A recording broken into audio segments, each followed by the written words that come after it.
group. But I want to thank you all for being here as we prepare to celebrate Labor Day, when we honor the incredible hardworking men and women of our country, which is doing very well, I have to tell you. Every policy of the Trump administration is designed to lift up the American worker, promote great-paying blue-collar jobs, and to rebuild the industrial bedrock of our nation. It's also obviously for great defense. We have the greatest military in the world. We rebuilt it largely in my first term. Some of it was stupidly given away to Afghanistan. For what reason? Nobody can figure that one.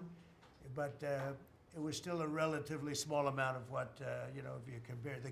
The concept of what they did, however, is just incredible. But the country is doing well. We're respected all over the world like never before, probably. We went to NATO, as you know, and they went from 2% to 5% of GDP. Nobody expected that, and the difference is they didn't pay the 2 and they paid the 5. So, and as you know, we are selling a tremendous amount of equipment to NATO. We're not spending any money, we're making money, but I don't want to talk about making. I want to talk about we're no longer involved with funding Ukraine, but we are involved with trying to stop the war and the killing in Ukraine.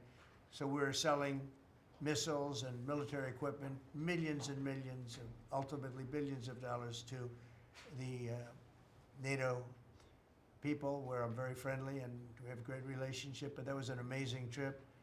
So they're funding the entire war.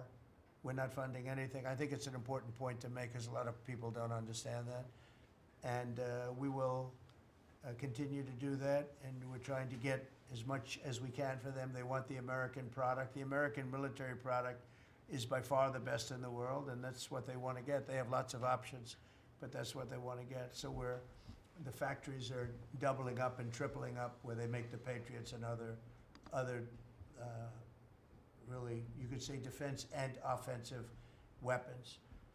The wages for blue-collar workers are now rising at the fastest rate in 60 years, which is so important to all of us around this table. The average American worker has already seen a $500 wage increase this year, and there's no inflation, because there's been decreases, tremendous decreases, with thanks to Doug and Chris, and some of the people, the great job they've done with energy. Thank you very much. And Chris, thank you very much. I see you down close to $60 a barrel, and you'll be breaking that pretty soon. And that has a huge impact. So we have groceries are down. Energy is way down. Energy is way down. It was $4 and $5 for a gallon of gas. Think of that, for gasoline. And now it's probably $2.25. There are some places it's $2. It broke $2 at a couple of locations in the South. In places like California, where they charge such high taxes, it's higher, but it's still much lower than what it was a year ago. So energy's way down. Groceries are way down. Eggs are way down. Thank you very much, Madam. $4 and $5 for a gallon of gas. Think of that, for gasoline. And now it's probably $2.25. There are some places it's $2. It broke $2 at a couple of locations in the South. In places like California, where they charge such high taxes, it's higher, but it's still much lower than what it was a year ago. So energy's way down. Groceries are way down.